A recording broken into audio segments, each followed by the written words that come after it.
Good evening, or is it afternoon? Thank you so much for making time for the program at this particular hour. This is Trending News, where we bring you up to date with the news making headlines as we prepare for our main bulletins, that is at 7 and at 9 p.m. My name is Brian Amuai. Let's get started on some of the developing stories today. Now, the Kenya Medical Supplies Board had a hard time explaining why the authority bought parcels of land without proper documentation, as pointed out by the Auditor General. Now, the report also indicated that despite Kemsa purchasing motor vehicles to be used in the distribution of medical supplies, the amount of money used in the purchases could not be completely accounted for.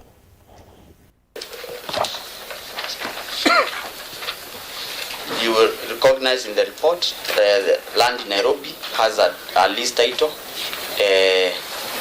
that is pending NLC approval. That is the main headquarter. Then we have the Menu land that has a certificate of title. The Isiolo land has a certificate of title.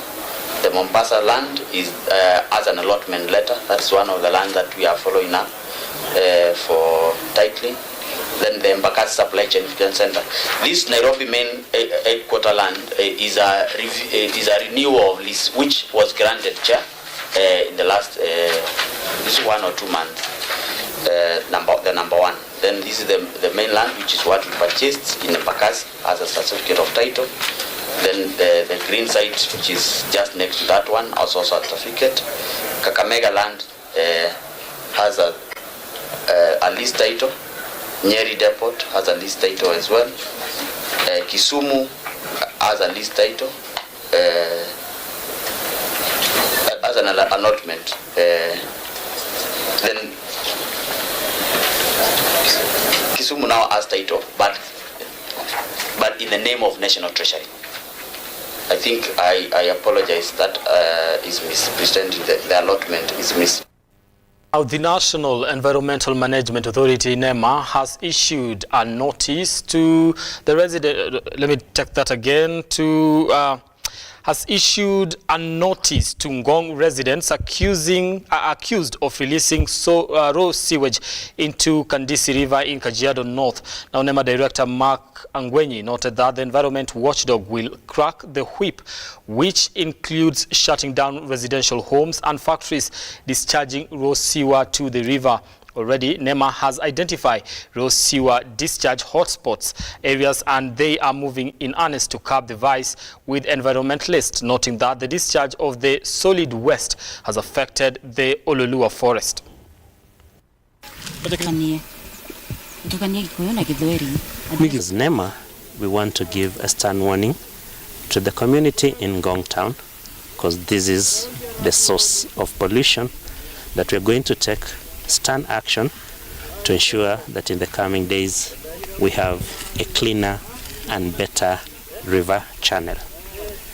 The county government of Kajiado has launched a Mazingira unit, and the National Environment Management Authority is going to work with this Mazingira unit to ensure that our waste disposal is proper and our liquid waste disposal is proper. Kwa kweli mto huu kwa pale nyuma ulikuwa mto msafi sana. Mto huu ulikuwa unatoka maeneo ya Ngong Town, na kwa sasa watu wamekuwa na ubinafsi mwingi. Unapata kuna watu ambao wanachukua taka wanarusha kwenye msitu huu wa Ololo Forest. Kuna watu pale pia katika manyumba ambaye wanaitwa private home owners wameelekeza sewage lines kwa mto huu. Ukiangalia mto huu hata rangi ya maji yamegeuka yakakuwa nyeusi. Tuna haja mto uwe msafi ili hata watu, wananchi, community iliyo chini inaweza tumia hayo maji. Miaka 40 nilipokuja hapa, huu mto ulikuwa na crocodiles. Kingangi crocodiles. Kulikuwa na fish, kulikuwa na kila kitu. Lakini leo hata buzi, hata ng'ombe haiwezi kunywa hayo maji. Msitu huu, wakati tulianza kufanya data ya msitu huu, tulikuwa na wanyama 343. Saa hii tumebakisha aina 2 tu ya wanyama, hyenas na nyani wale tunaita tumbili. Now, Water and Sanitation Principal Secretary Dr. Kiprono Rono has warned that action will be taken against those said to be sabotaging water infrastructure to benefit from selling water through water trucks in Garissa County. Now, the sabotaging has consequently led to insufficient water supply in Garissa due to suspected destruction of water pipes and illegal siphoning of water by unscrupulous individuals. That's why we are here today to launch a water police unit to rein on individuals who are sabotaging this water infrastructure and disturbing the county government when they are collecting the revenue. And anybody found to be destroying, damaging, or in a way sabotaging this infrastructure, going forward, you will meet the full force of the law.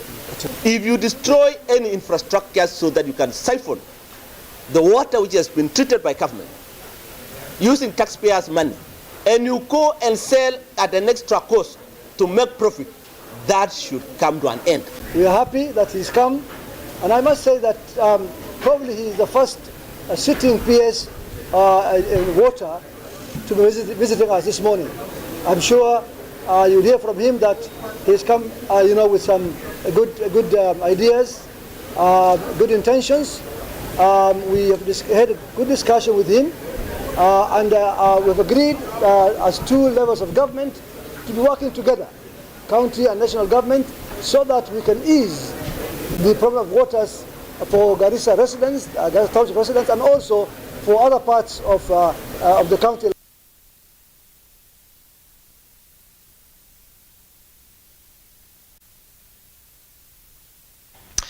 Now, Kaya elders from Mijikenda are opposing the alleged privatization of a section of the Mombasa port without consulting local leadership. Now, the elders are calling on President William RUTO and Transport and Infrastructure Cabinet Secretary Kipchumba Murkomen to clarify the developments and include local leadership. Their concerns come days after Mombasa Governor Abdul Somad Nasir, his deputy Francis Thoya and Jomvu MP claimed the Kenya Kwanza government wanted to privatize the Mombasa port and vowed not to allow the port of Mombasa to be taken away.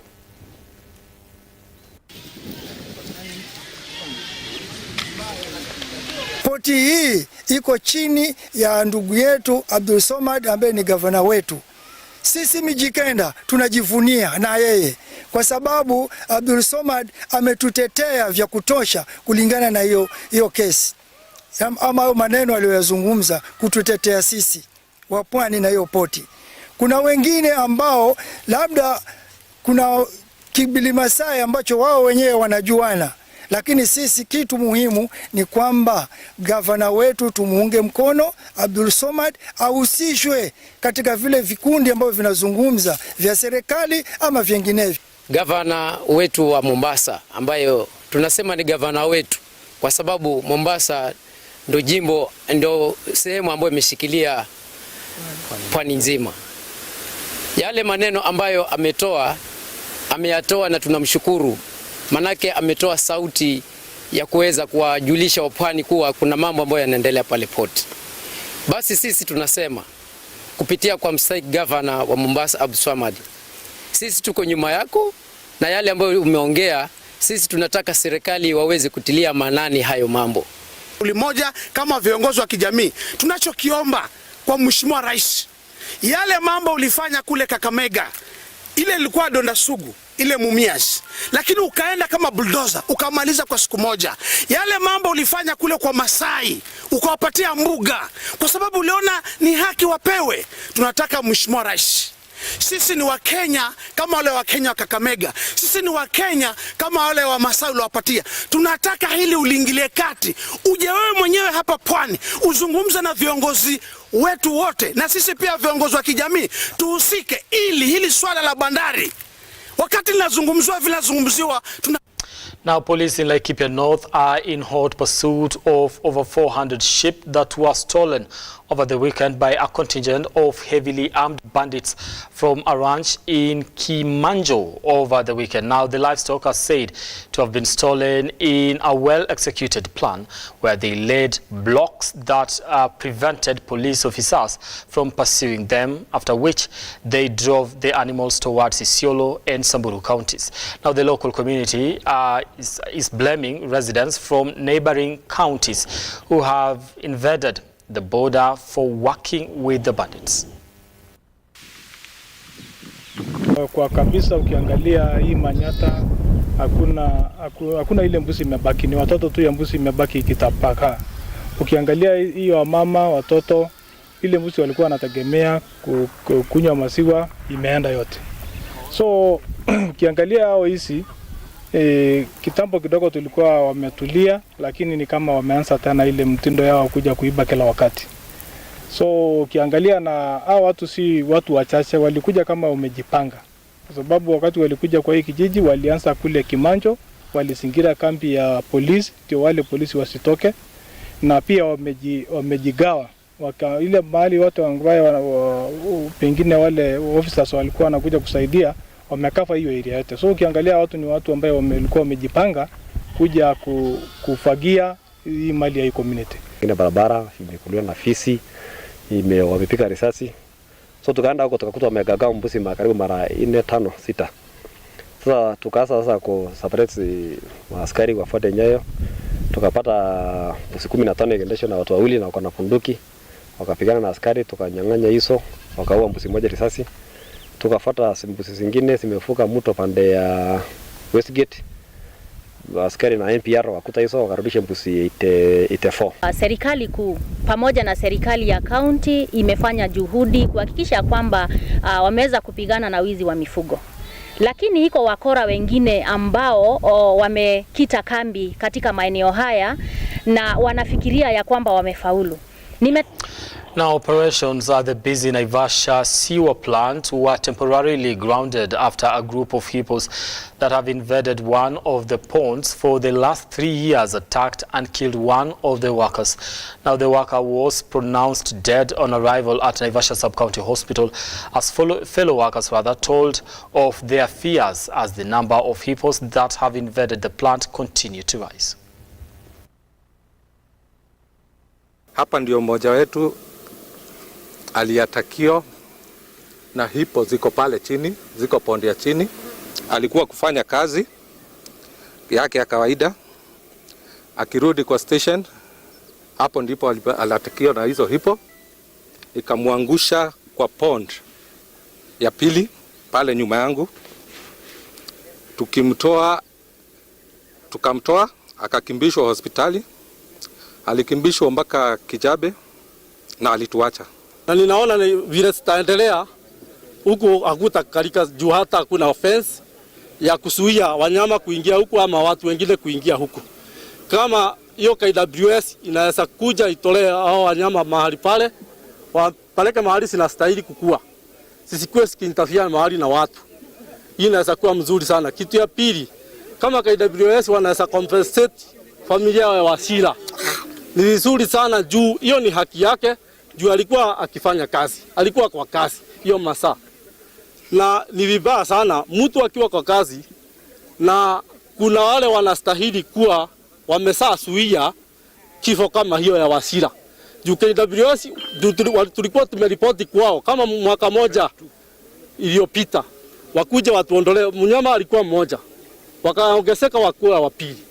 Wakaongezeka wakakuwa 3, 4. Sasa wamesaana na kuna watoto wawili. Na sasa hao watoto wamekuwa hatari kwa binadamu. Hata wafanyikazi wa hapa. Tunampatia tahadhari mkubwa wa KWS ambaye ako hapa hivi. Hawa viboko within 2 hours kama atakuwa amewaondoa, sisi kama viongozi wa Naivasha tutanunua mapanga na kila kitu. Hawa viboko tutawatoa kabisa hapo. Tukimalizana na hiyo ingine tu.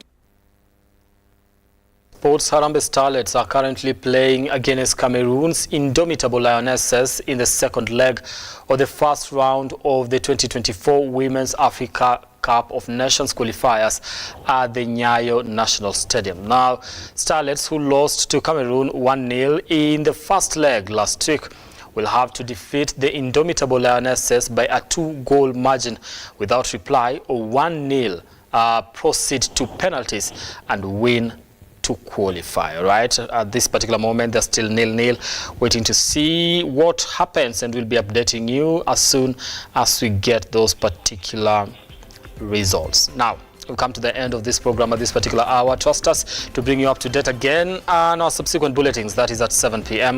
on Taarifa Kuu and at 9 p.m. on the Bottom Line KE. And also tonight we do have an interesting conversation on the state of affairs in the country. So do stay tuned for that. I'll see you at 9. My name is Brian Amwai. Do have yourselves a lovely evening.